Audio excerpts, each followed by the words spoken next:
Mise en scène étudiée. Good morning, everyone. Justin Trudeau s'est assuré d'être bien entouré pour annoncer un important changement de cap en immigration. Et maintenant, on dit la situation a changé. C'est le temps de restreindre l'immigration. La pression est trop forte, la capacité d'accueil mise à mal. Ottawa réduit donc sa cible de résidents permanents. Le nombre passe de 500 à 395 000 en 2025, une baisse de 21 %. Pour les résidents temporaires, dont le nombre a atteint 3 millions cette année, Ottawa compte en accueillir 446 000 de moins, une baisse de 15 %. We didn't get the balance quite right. Justin Trudeau prend sa part de responsabilité, mais s'attend à ce que les provinces en fassent autant, et particulièrement le Québec. Et ça fait maintenant des mois que j'ai demandé au premier ministre Legault son plan. C'est pas une grosse baisse. Ouais. C'est bien peu et bien trop tard, rétorque le gouvernement Legault. La capacité d'accueil des provinces est dépassée depuis longtemps. On le voyait dans le logement, on le voyait dans la santé, on le voyait dans l'aide sociale, maintenant on le voit dans la francisation. Pour le chef conservateur, c'est la preuve que le système d'immigration est hors de contrôle. La volte-face aujourd'hui sur l'immigration est un aveu d'échec de Justin Trudeau. C'est encore une fois, malheureusement, un geste d'improvisation du gouvernement fédéral. Et les entreprises qui font face à une pénurie chronique de main-d'œuvre ont l'impression de faire les frais d'une annonce guidée par un échéancier électoral. Actuellement, il y a encore 140 000 postes de disponibles dans toutes les entreprises du Québec et dans toutes les régions du Québec. Bonsoir. Bonsoir. Dépendant du média, de l'agence de presse, on parle de robuste, on parle de baisse importante. On va écouter M. Trudeau qui, lui, a annoncé ça ce matin, donc des baisses pour 2025, c'est 105 000 personnes de moins. Donc, au lieu de 500 000, on va baisser à 395 000. Et je vous montrerai un tableau après, mais on écoute M. Trudeau d'abord.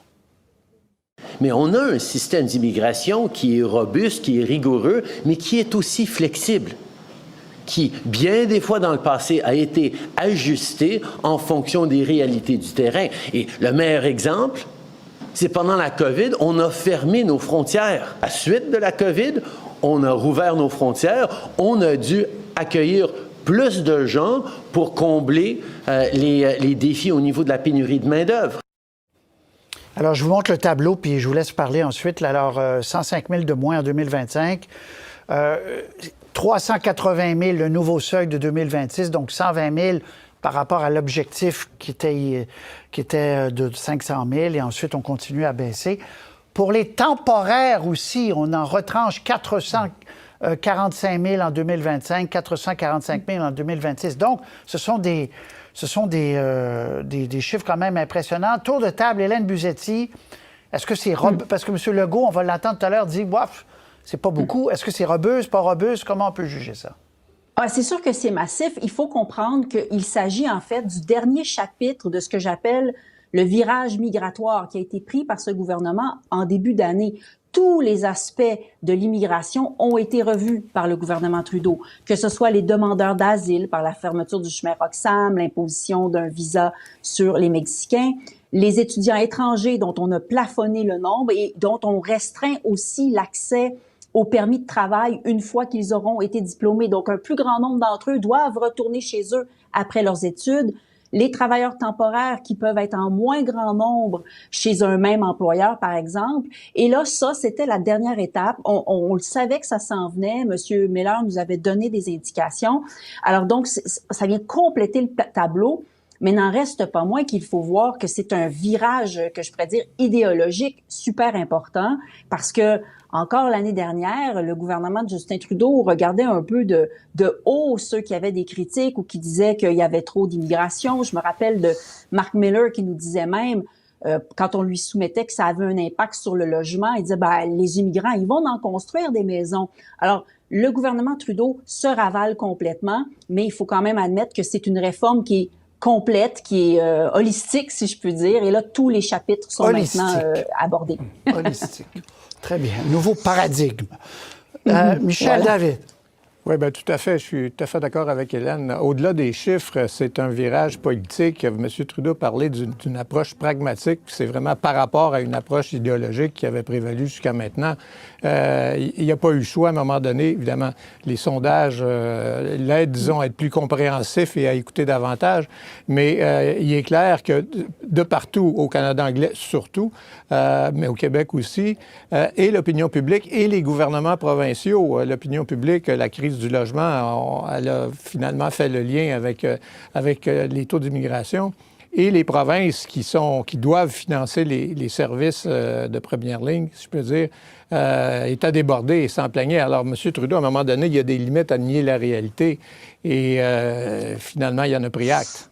Chantal? Et j'ajouterais que c'est peut-être tardif, oui, mais M. Legault n'a pas vraiment de leçons à donner à qui que ce soit en matière de réduction des seuils d'immigration. On va y aller étape par étape parce que c'est complet. On va y aller tout de suite après sur justement ce que ne fait pas Québec.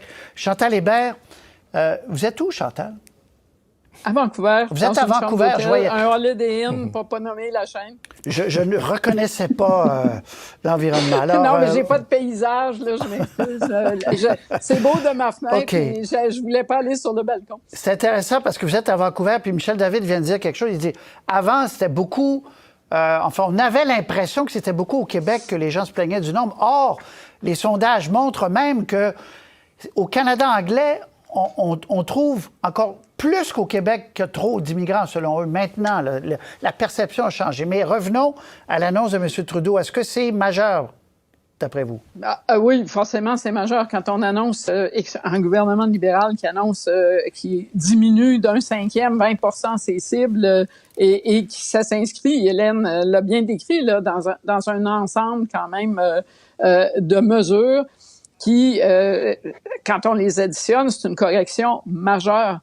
La différence, selon moi, là, sur le plan politique, entre il y a un an et aujourd'hui, c'est pas seulement que dans les provinces, on se plaint. Et oui, à Vancouver, avec le prix des logements, je vous laisse imaginer que la pression supplémentaire de gens qui arrivent, d'abord, on peut pas les loger parce qu'ils n'auront pas les moyens de se loger.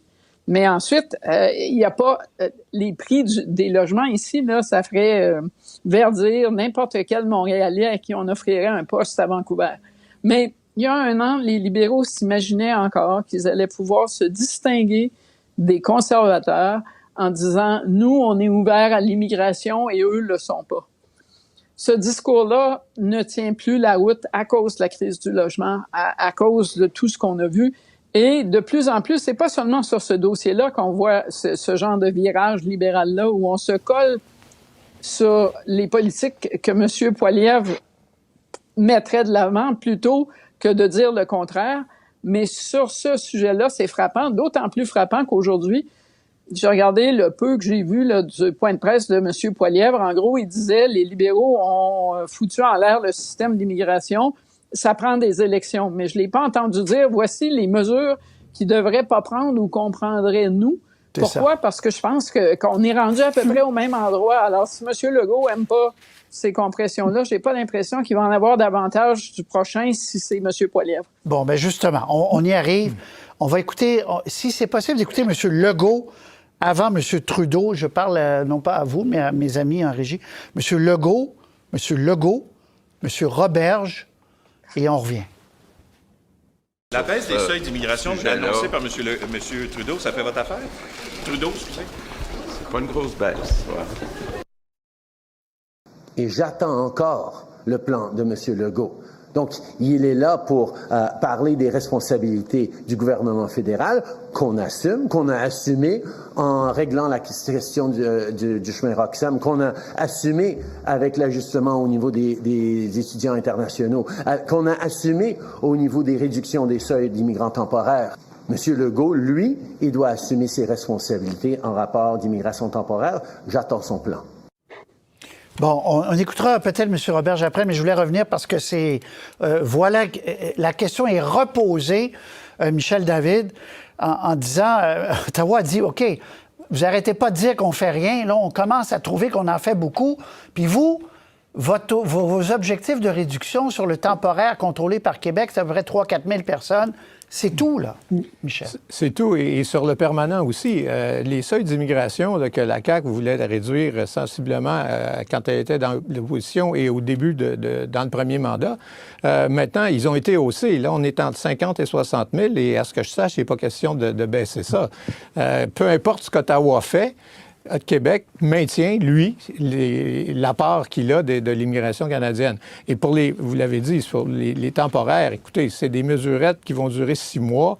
Et Monsieur Legault est très sensible, disons, au milieu d'affaires au Québec. Et il reproche à M.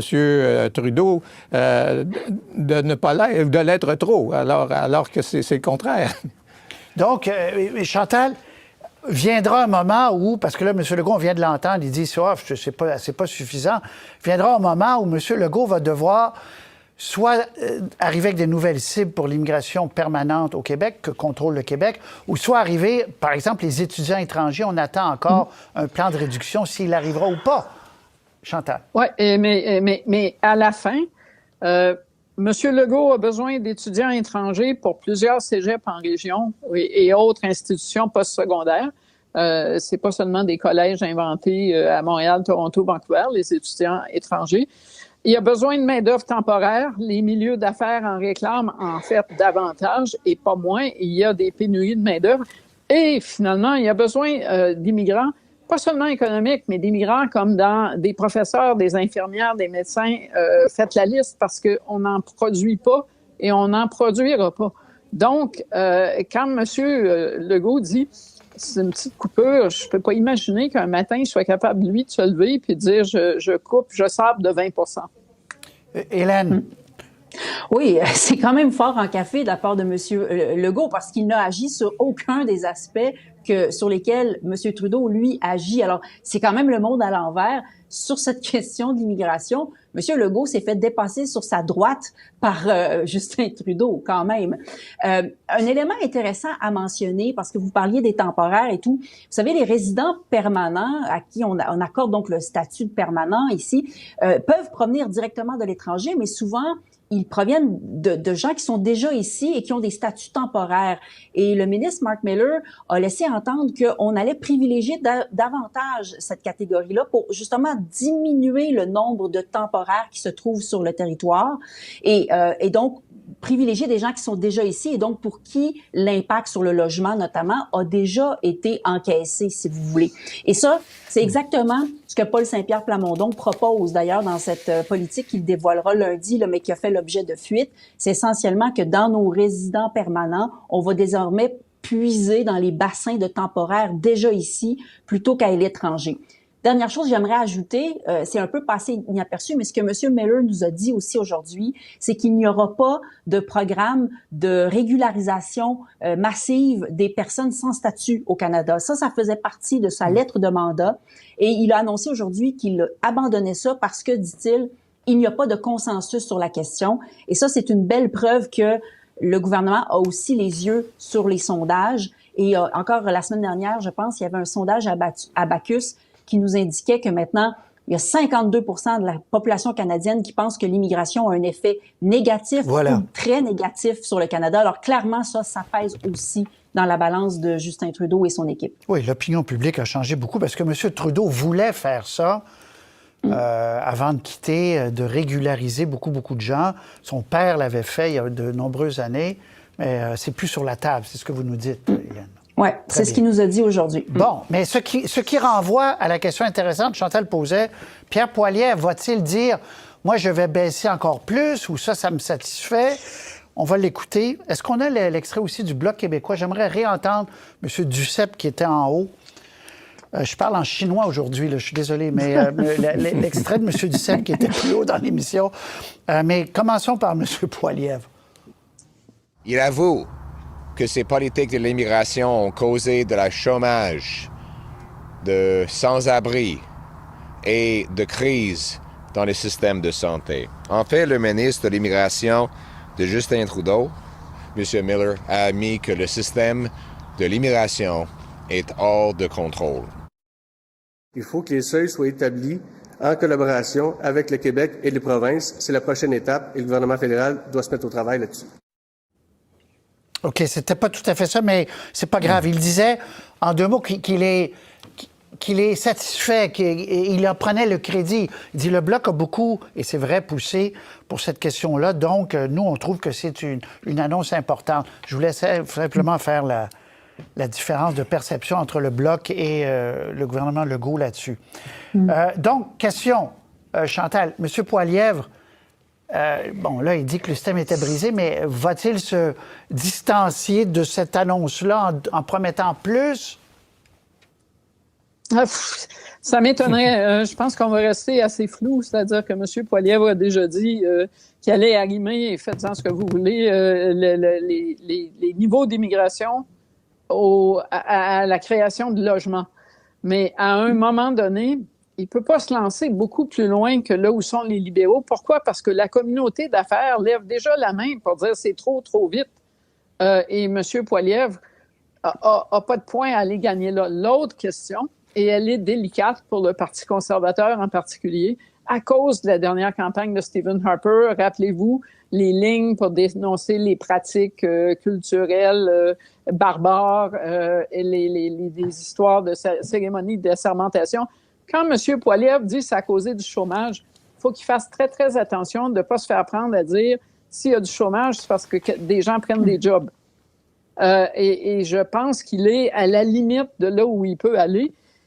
Je serais vraiment étonné qu'aujourd'hui, les libéraux n'aient pas coupé l'herbe sous le pied des conservateurs sur ce front-là. Donc, il n'y aura pas... Ou neutraliser, tout au moins.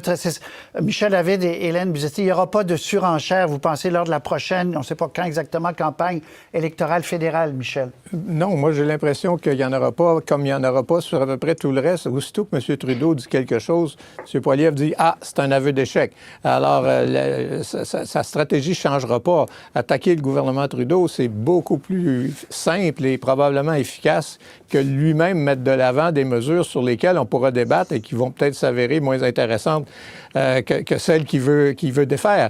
Alors, je ne m'attends pas du tout à ce que M. Poilievre change de nature. Donc, Hélène, un débat plus, ça c'est une évidence, mais plus apaisé qu'aux États-Unis sur la question de l'immigration et même en Europe, dans plusieurs campagnes. Si les deux grands partis, au-delà de la rhétorique, n'ont pas des cibles très différentes, compte tenu de l'ajustement des libéraux, ça vient de calmer le jeu un peu, là, Hélène.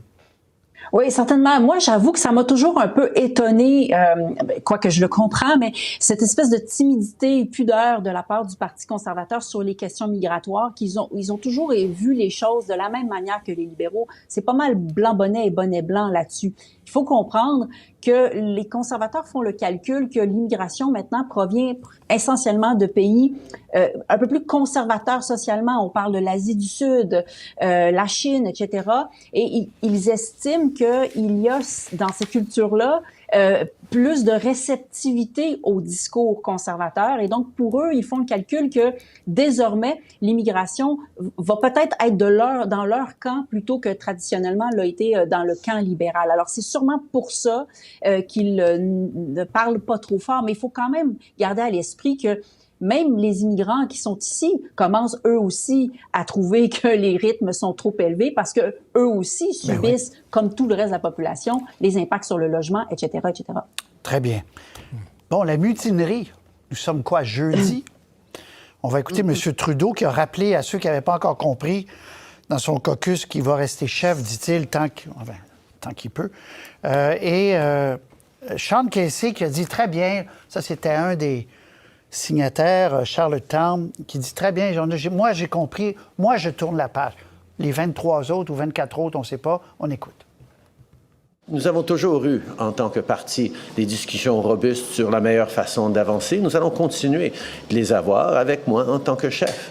Nous allons s'assurer de mettre toutes les mesures en place pour pouvoir battre Pierre Poilievre. Well, me personally, I'm moving on. There's been so much energy burned on all of this that isn't where it needs to be now that this case is clearly closed.